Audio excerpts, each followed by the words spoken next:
Welcome to the TOPS 1 Training Presentation Series, a 4-course series, Day 4. Day 4, Management Tools. This course will take you through managing violations, or CC&Rs, work orders, service requests for your community. Today's agenda will be setting up CC&R codes or violations, creating violation letters, processing new and existing violations, setting up work order and service request codes, creating work orders and service requests, and finally, output of reporting. Chapter 1, How to Set Up and Organize Your Codes to Reflect the CC&R Articles. Under each community selected, under the Violations activity for that community, you will find the Activity screen, the KPI button for all open violations for that community, the donut graph to demonstrate the differences between each code violated, and under Related Links, CC&R codes, and access to the template library. From the CC&R code area, you can add a new CC&R code or modify an existing. To define the CC&R codes, alias and code name are required and limited. The CC&R article can be noted here that will follow and be populated every time the code is assessed. Detailed description, action to resolve can be edited at any time. Like all codes in the system, they are to be linked to accounts in the GL. Income account for fine associated, the GL receivable account for fine associated with any step in the code as well. It is not required for cash accounting. At the bottom of the violation code, the violation action process table must be established. A sequence, action level with a description, the days from that will increase for each step, the representation of any admin fees, amounts if any would apply, and you must select and attach a letter template to this area or it will not save. The editing of each action level or changing of the sequence can be done by the icons you see here, even removal of each sequence at any time. Chapter 2, Creating Violation Letters. How to set up a form letter with the CC&R Merge Code Manager. In order to effectively download or use the TOPS Merge Code Manager, you must have at least Office 365 or Microsoft Word 2013 or higher. Under the Insert tab under the Store, you can navigate for the TOPS Merge Code Manager by typing it into the search. Once you've found it, you can add it for free to your apps. Once opened, the TOPS Merge Code Manager will appear on the right-hand side. The first choice to make is to select the template type. Template type selection will allow categories, everything from all CC&R codes, management, owner activity codes, and more. As an example of a CC&R letter template, we can place our cursor anywhere in the body of the letter we're creating in Microsoft Word. Once our cursor is positioned properly, we can select from the template's Merge Code Manager system and offerings of whatever codes we desire to populate there. Your merge code selections will be replaced by the data behind it, as it is associated to the community and owner that it is applied to. Once completed, save your document, as you're going to upload it to the template library in TOPS 1. From the same area of the community where we selected the CC&R codes, we can access the template library as well. The template library, under Actions, we can add a template depending on the template type we've selected. As you upload the templates, you will determine the template type, description, the delivery type, whether or not it is the defaulted template letter for CC&Rs in that community. You will upload the file and save it. Once saved to the template library, it can be downloaded from it, opened, edited, add merge codes to it in MS Word, and re-upload it back to TOPS 1.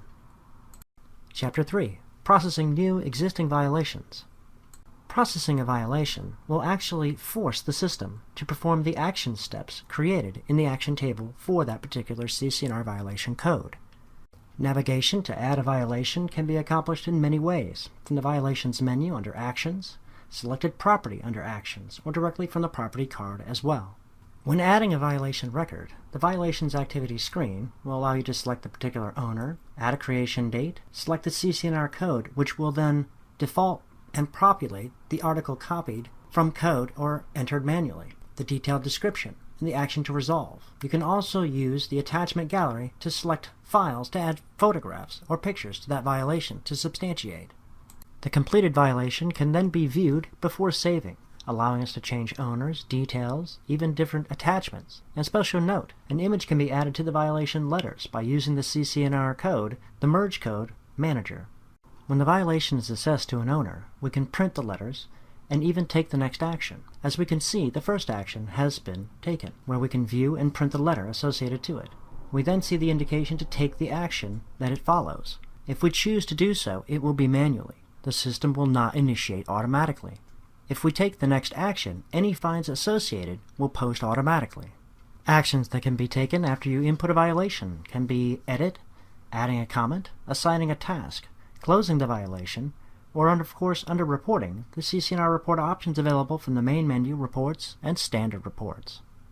From the left-hand navigation, the violations activity screen will allow us to close, edit, add comments and tasks, take the next action needed, or of course access the CC&R codes and template library. The violations ticket screen will allow us to filter all open, all closed, all actions needed, and a tally total of what's in front of us. The violations ticket screen, of course, allows for additional filtering beyond standard in ascending and descending values, additional filtering, selection of all, or deselection of all. Individually selected tickets and violations will cite the CC&R violation number, the code it is associated with, the ability to delete, add a comment to, or select. When the selection of one or more violation tickets is enacted, the Actions button will reflect this number, where you can take the action to follow through for the process steps of the action table of that particular CC&R violation, open a new violation, or view posted batches as well.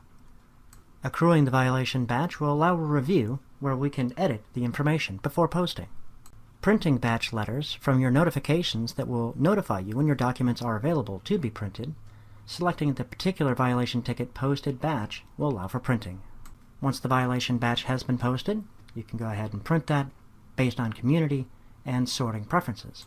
Chapter 4, Setting up Work Order and Service Request Codes. In this chapter, we'll discuss code setup, creation of a work order, and creation of a service request. From the left-hand navigation, either work orders or service requests track information per community, issued to vendor or in-house maintenance staff, options to schedule work such as preventative maintenance. Service requests can track requests from owners for any type of service or specific requests. You can change a service request to a work order as well.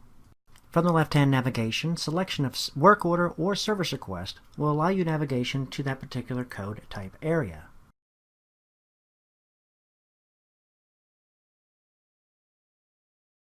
Additions or modifications to existing codes is quick and easy. Definition of work order and service request codes, alias, and codename are required. All information can be generalized or adapted or edited at the time of application. Like other codes in the system, work order and service requests must have linked accounts for income and for receivable. This is not required for cash accounting. Chapter 5. Creation of a work order. Navigation in TOPS 1 to add a work order, of course, can be done in multiple different ways. Work order menu under Actions, selected community under Actions, a selected property under Actions, or directly from the property card.